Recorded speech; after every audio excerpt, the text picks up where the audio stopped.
प्रणाम दोस्तों। जैसे कि आप जानते हैं कि मनुष्य जीवन कितना दुर्लभ है।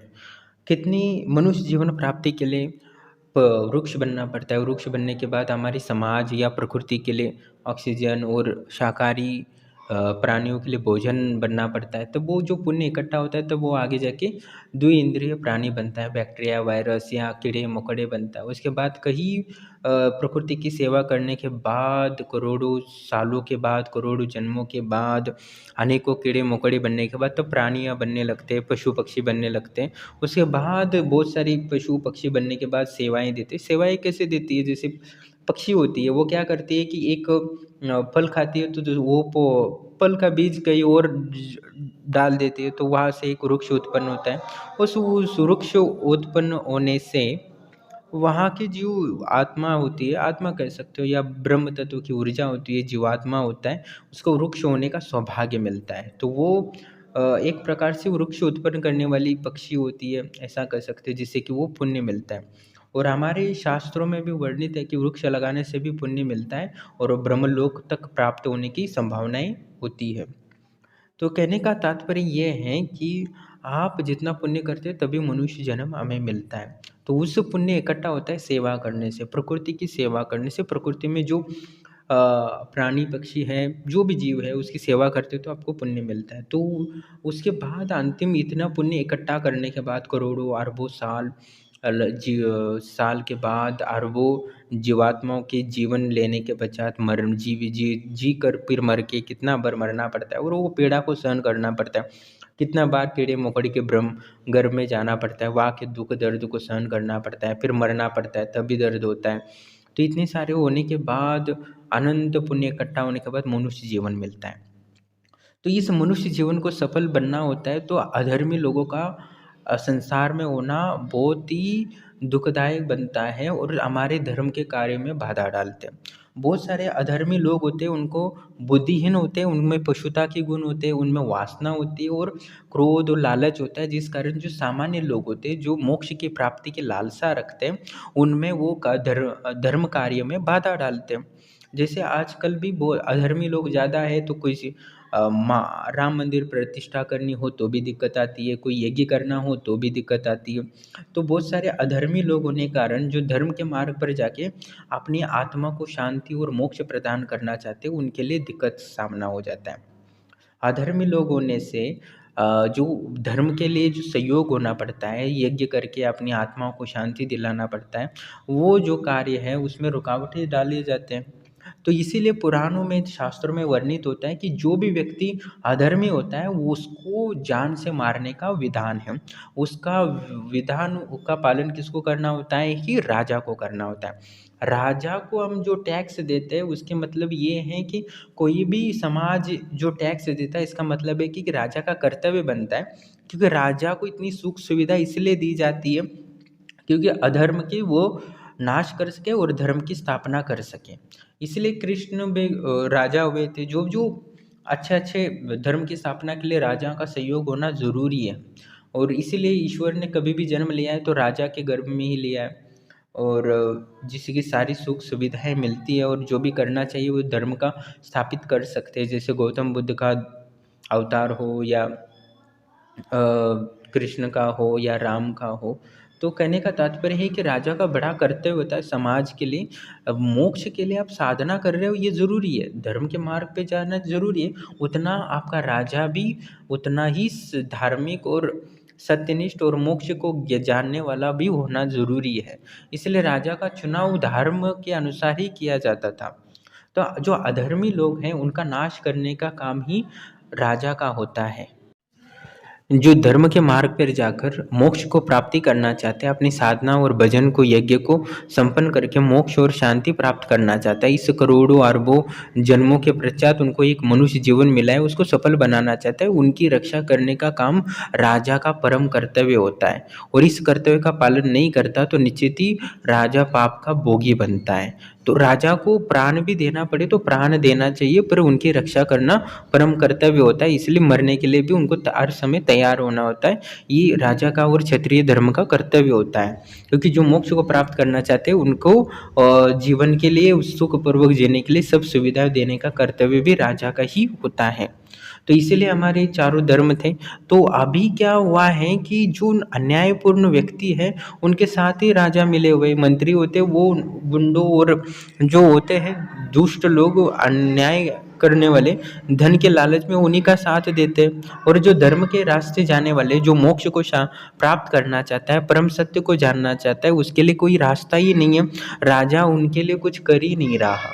आज का समाज यानी राज्य का जो कर्तव्य होता है वो धर्म, राज धर्म जो कहा जाता है, वो पालन हो ही नहीं रहा। तो जो मोक्ष और परम शांति प्राप्त करना चाहते हैं, परलोक गति अच्छा करना चाहते हैं, उनके लिए बहुत कठिनाई होती है। क्योंकि अन्यायशाली व्यक्ति होता है वो क्या करता है, ज़्यादा जो धर्म पर चलने वाले होते हैं उनका धन छीन लेता है, उनको जो शांति और सुख प्राप्त करना जो जीवन में वो भाग्य में मिला होता है वो भी छीन लेता है। तो ये दुष्ट कार्य करने के कारण जो धन का अभाव होता है, तो धन के अभाव में कोई भी धर्म कार्य नहीं होता। समझो किसी को ध्यान भी लगाना है तो भी उसको 1 टाइम 2 टाइम को बिना काम किए आराम से बैठ नहीं सकता। समझो पूरा जीवन वो धन कमाने में और भौतिक सुविधाएं प्राप्त करने में खर्च करेगा, तो मोक्ष प्राप्ति के लिए साधन कब कर सकता है। समझो गृहस्थ आदमी है तो भी वो ध्यान कब करेगा या यज्ञानुष्ठान कब करेगा जिससे कि उसका परलोक और मोक्ष के मार्ग खुल जाए। तो तभी खुलेगा जब उसके पास धन होगा, और धन संचय करने के लिए उसके जो ईमानदारी से काम करेगा तभी मिलेगा। पर यहाँ तो अभी ऐसा है कि ईमानदारी से काम करने के पश्चात भी उसको धन नहीं मिल रहा, तो वो धर्म का कार्य में नहीं करेगा, तो इस मनुष्य जीवन को व्यर्थ ही गवा देगा। तो कहने का तात्पर्य, इस अमूल्य मनुष्य जीवन अधर्मी लोगों के कारण, उनमें विघ्न डालने के कारण, बहुत सारे यज्ञों का अनुष्ठान नहीं करने का कारण और साधना न करने के कारण मोक्ष की जो अमूल्य उपलब्धि है उससे आत्मा चूक जाती है, जिससे फिर से अनेकों जन्मों तक उसको भटकना पड़ता है। इसलिए हमें जो दुष्ट लोग हैं उनको जान से मारना जरूरी है, क्योंकि एक भी आदमी दुष्ट होता है, क्योंकि एक भी अधर्मी लोग व्यक्ति जीवित रहता है तो वो निश्चित ही संग करेगा, अपने मित्र परिवार बढ़ाने की कोशिश करेगा और एक गैंग बन जाएगा, एक डाकुओं का समूह बन जाएगा और वो अधर्म करते रहेंगे, जिससे कि कारण जो धर्म के मार्ग पर चल रहा है वो उससे विचलित हो जाएगा, उसके धर्म कार्य में दिक्कतें आएंगी, वो भगवान के रास्ते पे जो जाना चाहता है उसका विश्वास टूट जाएगा, इसमें कोई संशय नहीं है। और एक राजा होता है वो पृथ्वी तल का एक देवी देवता ही होता है। तो कहने का तात्पर्य है कि अधर्म व्यक्ति एक भी जीवित रहता है तो वो अपने आने को लोगों को भ्रष्ट करता है, उनके सानिध्य में आ जाते हैं, जो धर्मी होते हैं उनको भी अधर्म बना के धर्म के खिलाफ वो अपने अपने वासना और अपनी पशुता को लेके आता है। क्योंकि कोई भी व्यक्ति होता है वो पशु के तुल्य ही होता है, उसमें छुपा होता है, उसमें काम, क्रोध, लोभ, मत्सर्य, अहंकार, जिससे कि अपनी लाभ के लिए किसी को भी कुछ भी माना। जैसे शेर का स्वभाव होता है कि अपनी भूख प्यास निभरने किसी को मार देना, तो वही संस्कार वो अनेकों जन्मों तक लेते फिरता रहता है। तो मनुष्य गलती से उसके कुछ पुण्यों से उसको मनुष्य जीवन मिलता है तो उसको जीने का अधिकार नहीं होता है, और राजा का कर्तव्य होता है कि उसको मार डाले और पुनः उसको पशु योनि में उसको जीवन देने के लिए ईश्वर से प्रार्थना करना चाहिए, क्योंकि ये मनुष्यता के अभी योग्य नहीं है। गलती से कोई मनुष्य जन्म में ले लेता है जो पशु योनि में जाना चाहता है, पर कुछ कर्म इतने होते हैं जिससे कि उनकी बुद्धि उतनी विकसित नहीं हुई होती है कि समाज के लिए वो लाभ दे सके, धर्म पे रास्ते पे चल सके, वो अधर्म के रास्ते पे ही चलेगा, यानी पशु के रास्ते पे चलेगा। जो पशु प्रवृत्ति होती है उसे ही अधर्म कहा जाता है। पशु प्रवृत्ति यही होता है, बस मैथुन और खाना और सोना, बस यही आश आराम करना, यही कर्तव्य होता है। तो उसके लिए पशु योनि ही सर्वश्रेष्ठ होती है, वो भोग योनि कहा जाती है। पर गलती से कोई पशु प्रवृत्ति वाला मनुष्य जन्म में लेता है तो उसको मार डालने का अधिकार राजा का कर्तव्य होता है, और उसको मार डालना समाज के लिए बहुत ज़रूरी है। नहीं तो इसी तरह वो जो पशु प्रवृत्ति वाले इंसानों की संतानें उत्पन्न होगी तो उनकी प्रवृत्ति के होंगे, इसमें कोई संशय नहीं है, क्योंकि वो भी वही खान पान भक्षण करेगा, वही वृत्ति से बच्चे पैदा करेगा, तो निश्चित ही उसके वही अनुसार ही आत्माएं जीवित हो जाएंगे, और उनकी नकारात्मक ऊर्जा, नकारात्मक विचार और नकारात्मक सोच वाले ही आत्माओं का जन्म होगा, जिससे जीवात्मा का जन्म होगा, जिससे समाज में दुष्परिणाम आएगा।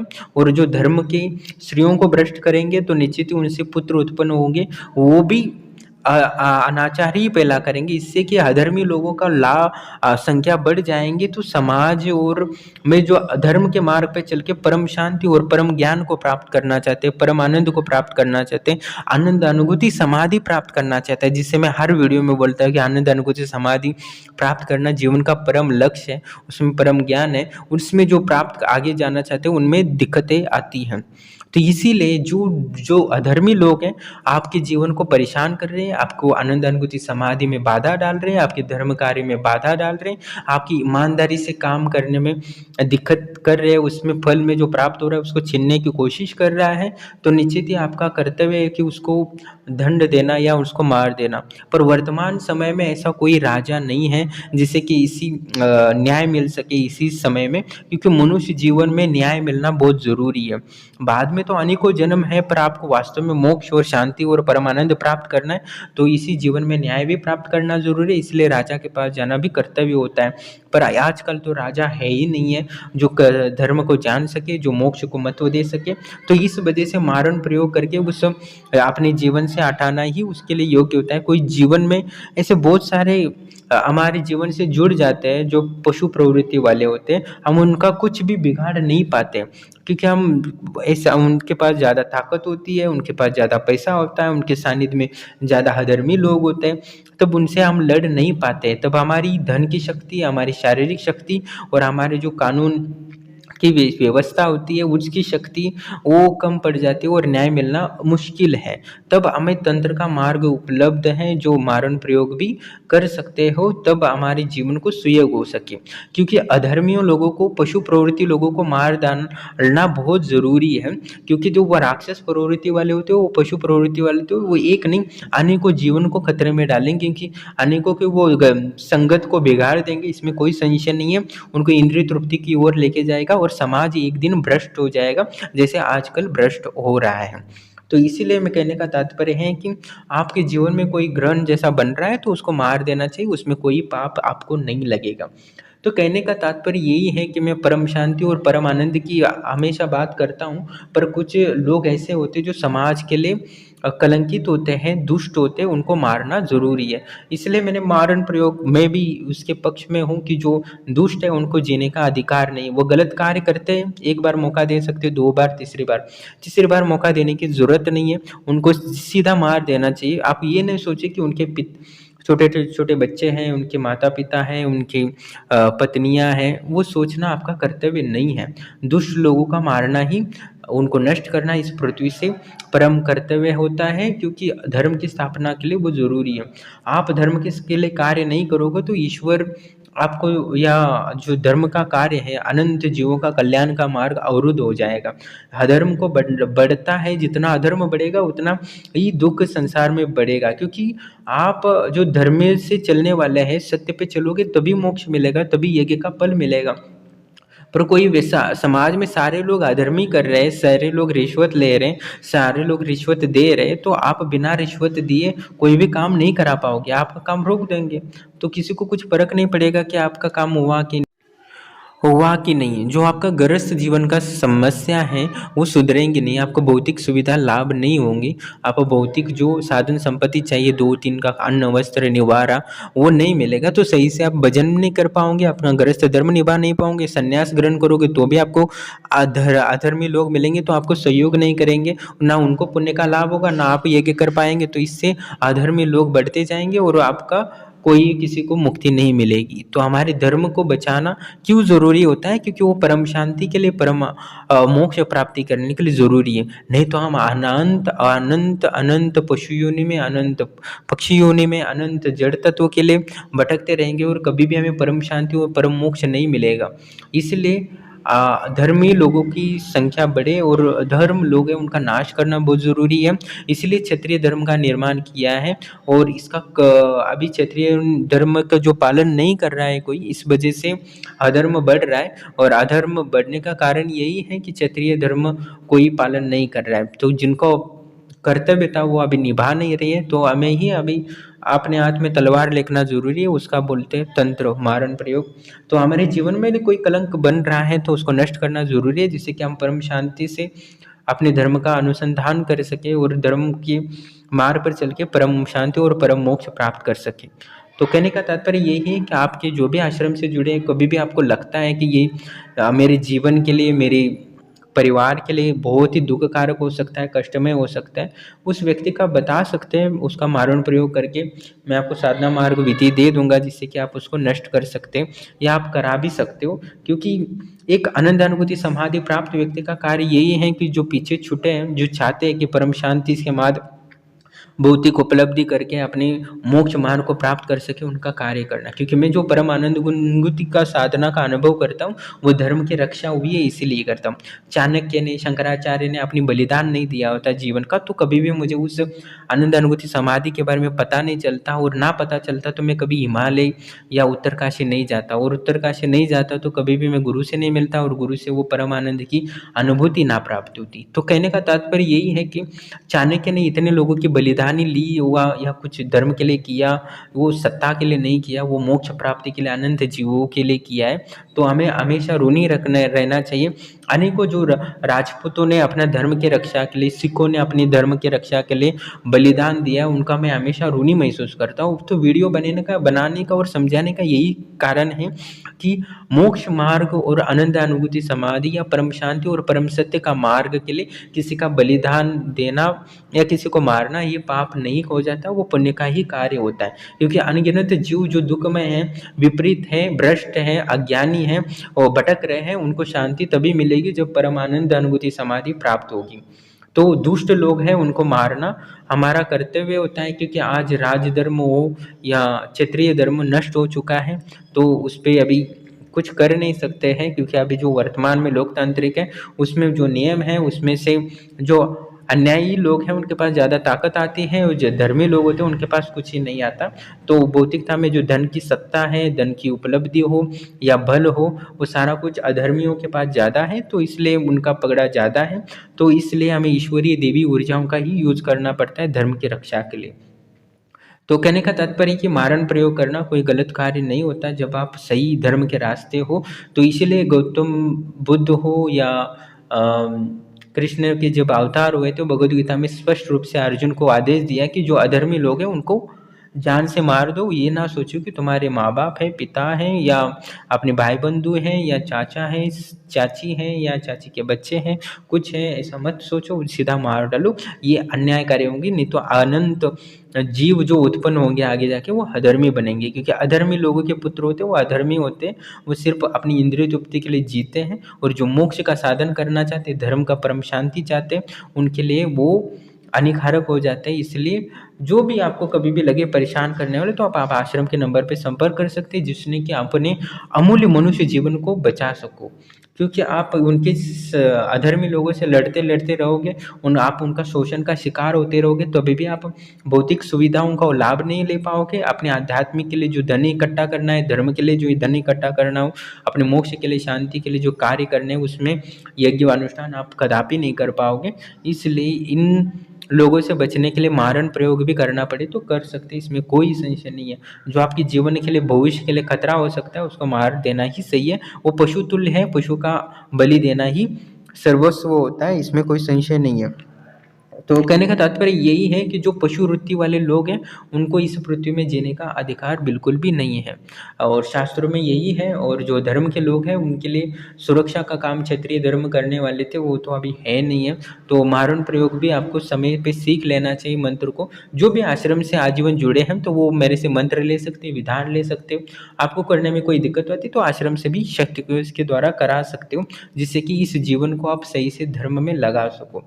पर अन्याय का कुछ भी आप सहन करते हो तो निश्चित ही आप अधर्मी हो, इसमें कोई संशय नहीं। क्योंकि अन्याय का आप जितना सहन करोगे तो अधर्मी लोगों का बल उतना ही बढ़ता जाएगा। और जैसे कि आपको पता है कि अंग्रेजी कितने थे, अंग्रेज तो भारत से कितनी गुना थे, पर भी उन्होंने राज किया, हमारा धर्म नष्ट किया। तो इसका कारण सिर्फ यही था, बस क्षत्रिय धर्म कि कर्तव्य निभा नहीं पाए। क्षत्रिय धर्मों ने लालच और अपनी वासनाओं की तृप्ति में लगे रहे, अपने धर्म का त्याग किया, और उसके बल पर सभी भारतवासी और अधर्म का राज्य चाहा इतने सालों तक। और चाणक्य ने यही समझा था, जब अधर्मी लोग हो रहे थे, राजा उत्पन्न हो रहे थे, चाणक्य ने इसीलिए चंद्रगुप्त मौर्य को एक क्षुद्र व्यक्ति को राजा बनाने की कोशिश की और सफल भी रहे। और उसके बाद गौतम बुद्ध धर्म के स्वीकार करने के बाद सम्राट अशोक को जो मन का भटका हुआ बौद्ध धर्म की परम शांति के लिए, वो उनको मोक्ष लेके खुद के लिए करना चाहिए था, पर उन्होंने पूरा शांति का प्रचार करने के चक्कर में पूरा धर्म को नष्ट कर दिया।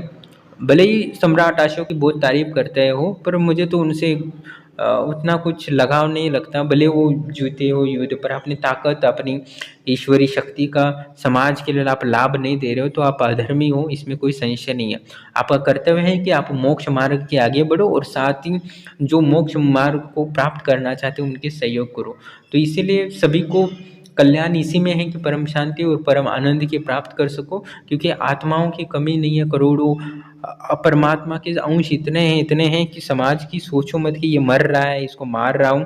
अनगिनत आत्माएं होती है। जब आप आनंद अनुभूति समाधि को समझ लेंगे या पूर्व जन्म की साधना करेंगे, उनको देखेंगे, तो आप वास्तविक सत्य को थोड़ा सा झलक मिल सकता है। तो आपको समझ आएगी कि मृत्यु कुछ ऐसी चीज़ नहीं होती, बस एक शरीर होता है, तो उसको नष्ट होना ज़रूरी है। जो अधर्मी होते हैं, की प्रवृत्ति वाले विचारधारा है, उनको नष्ट करना समाज के ज़रूरी हो और हर व्यक्ति का कर्तव्य होता है।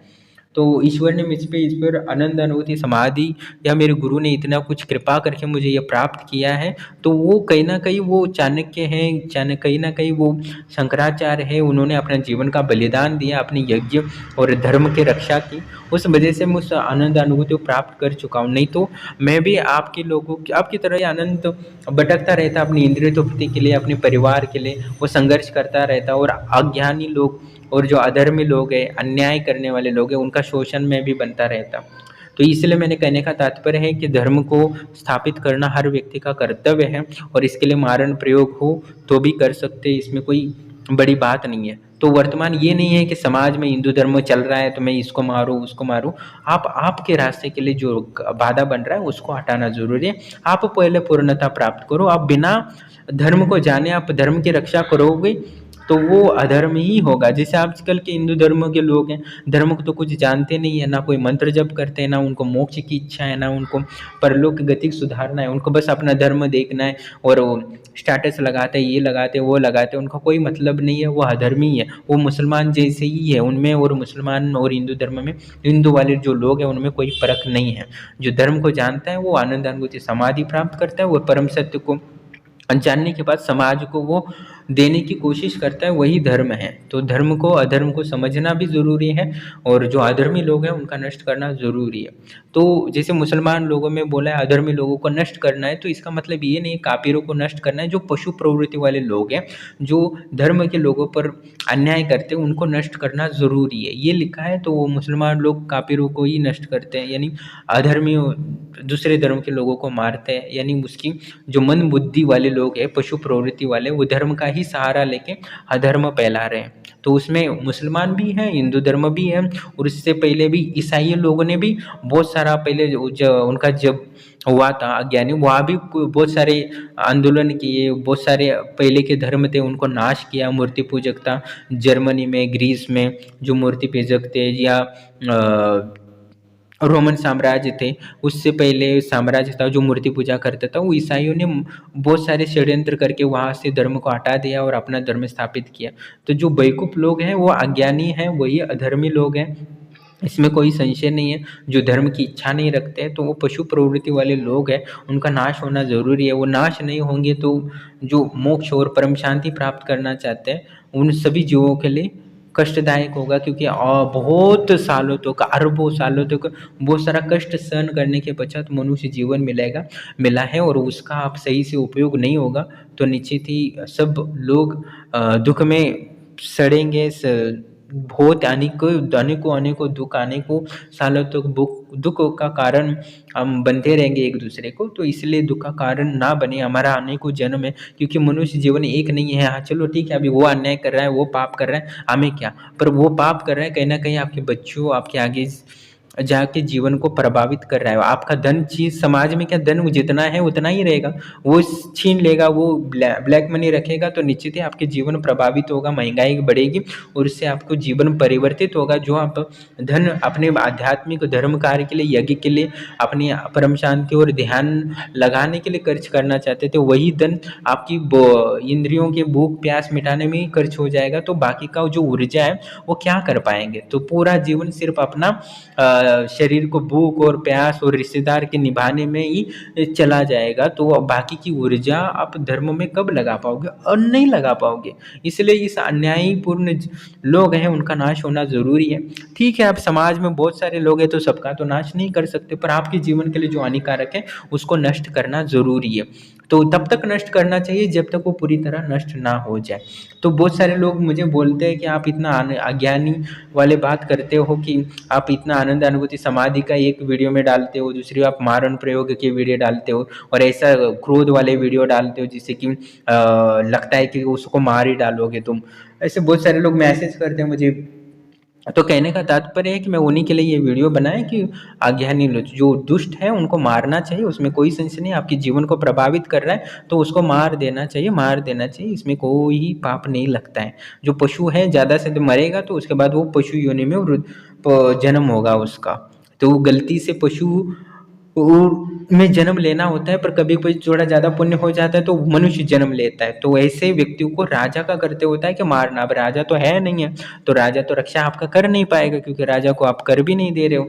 आप जिनको कर दे रहे हो वो तो व्यर्थ का या अन्याय का ही साथ दे रहे हैं, उन्हीं का भरण पोषण कर रहे हैं। तो अभी तो तलवार आपको ही लेनी पड़ेगी। तो इसलिए आपको मारण प्रयोग की ज़रूरत है, तो आप आश्रम से ले सकते हो और बेझिझक उसको अपने जीवन से हटा सकते हो, जिससे कि आप यज्ञ और धर्म की स्थापना के लिए, अपनी मोक्ष की प्राप्ति के लिए, अपनी आत्मा की परम शांति के लिए इसका यज्ञ इस जीवन में आपको तकलीफ ना हो जाए। तो आपके जीवन को बर्बाद कर रहा है तो उसको बर्बाद करना ज़रूरी है, उसके शरीर को नष्ट करना चाहिए, क्योंकि कोई भी व्यक्ति मरने से मरता नहीं है, मारने से मरता नहीं है, क्योंकि आत्मा शाश्वत है, अमर है। बस हमें इस मनुष्य जीवन का कल्याण करना है, उपयोग करना है और धर्म की स्थापना करनी है, जिससे कि अनेकों आगे वाले पीढ़ियों को धर्म की स्थापना का लाभ हो सके, उनको परम शांति और परम आनंद अनुभूति समाधि प्राप्त हो सके। गौतम बुद्ध ने भी वही कहा है, महावीर ने भी वही कहा है, जो मोहम्मद थे मुस्लिम के वो उन्होंने भी वही कहा है। पर जो पशु प्रवृत्ति लोग हैं वो धर्म का ही सहारा लेते हैं और जो उन्हीं को हानि पहुंचाते हैं। जैसे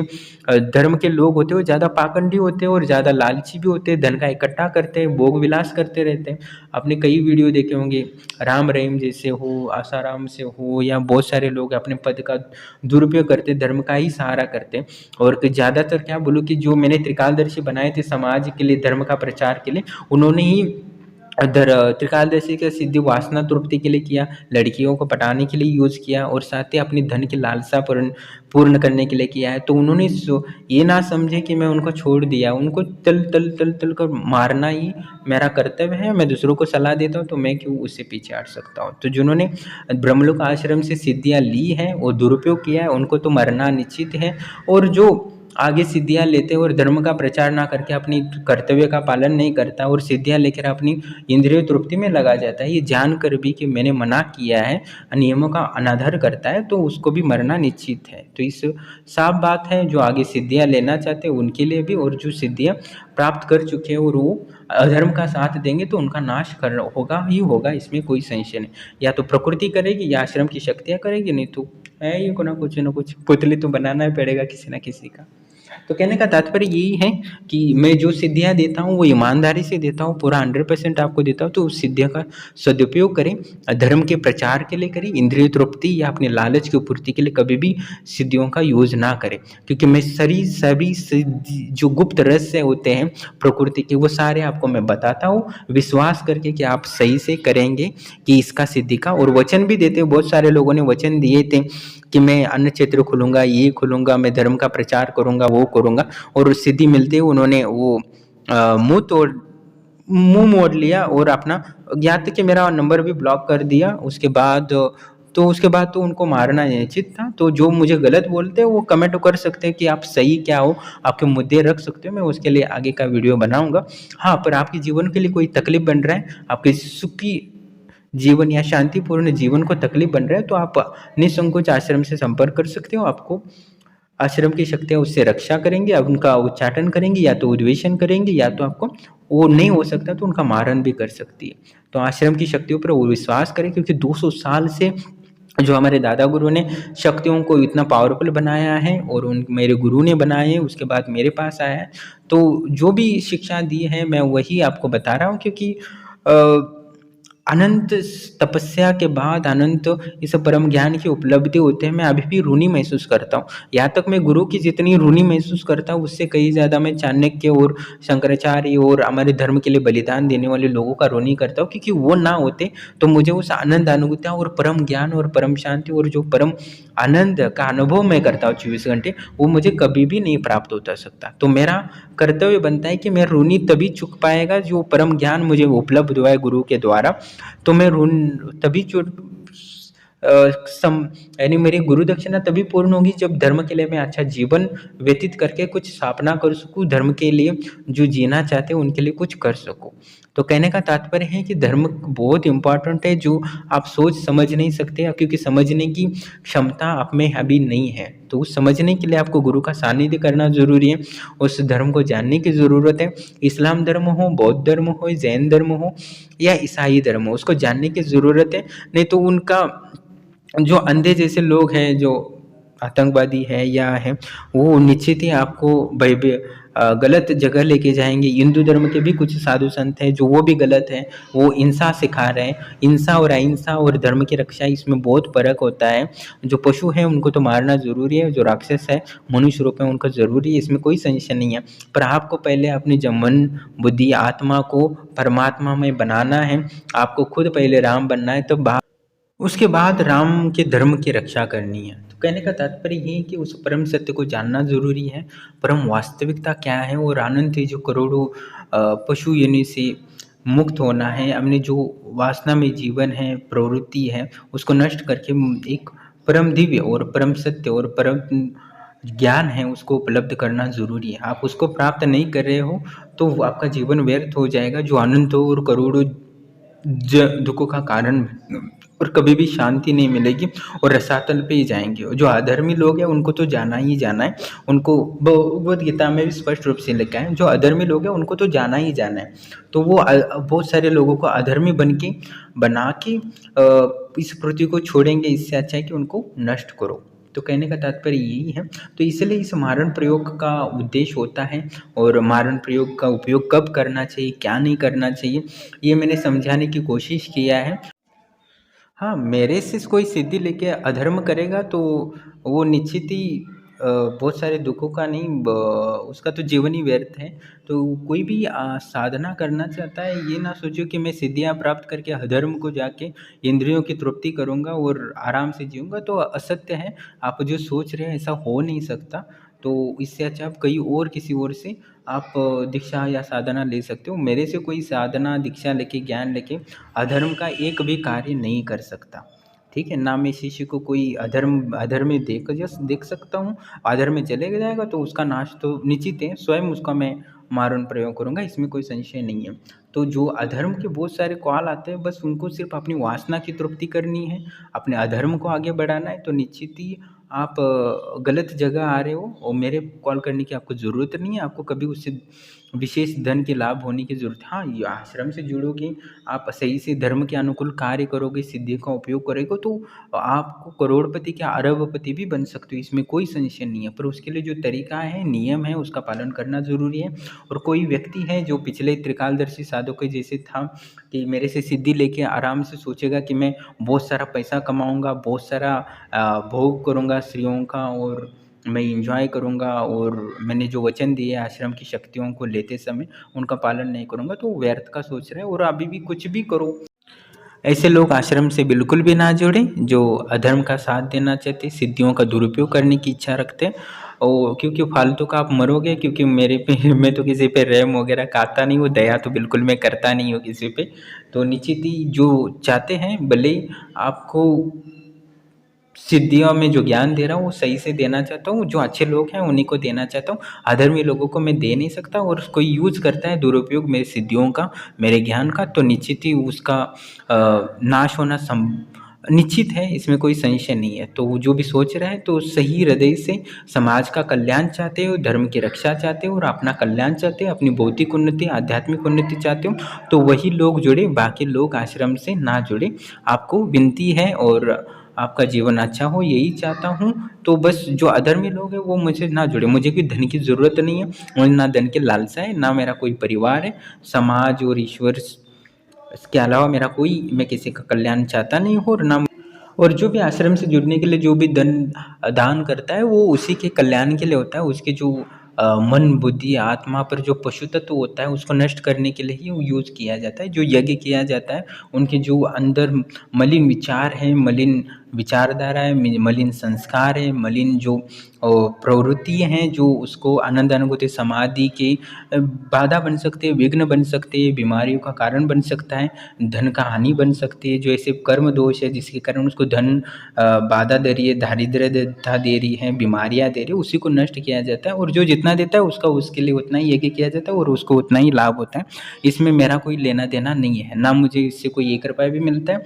जो भी होता है वो आश्रम के ही है और आश्रम का से मेरा जो कोई लेना देना नहीं है। जो मेरा मेहनत का फल होता है मुझे कोई ज़रूरत है नहीं है। मुझे समझो कि कोई 1 रुपया भी ना दे, ना कोई ज़रूरत नहीं है, क्योंकि बिना पानी के भी मैं 1.5 महीने तक रह सकता, तो बिना भोजन के भी मैं आराम से जीवन काट सकता हूँ। और कुछ भी ना हो तो हमारे पास हिमालय है ही, उसमें कोई कमी नहीं है, जो चाहिए वो सब मिल जाता है।